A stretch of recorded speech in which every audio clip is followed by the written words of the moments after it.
Istovremeno je tako stanje posvjedočilo da su narodne mase u svojoj ogromnoj većini slijedile Narodno-oslobodilački pokret i Komunističku partiju Jugoslavije upravo zato jer su bile svjesne da vodeća uloga Komunističke partije Jugoslavije u tom frontu, Narodno-oslobodilačkom frontu, obezbeđuje ne samo nacionalno oslobođenje od okupatora, već i zadovoljavanje revolucionarnih, socijalnih, demokratskih i drugih političkih zahtjeva radnih masa u novoj Jugoslaviji.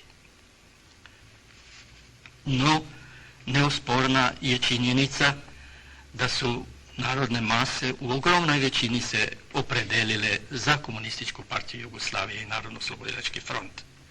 To jest upravo za snage koje su ih pozivale na borbu protiv okupatora i na žrtve u toj borbi.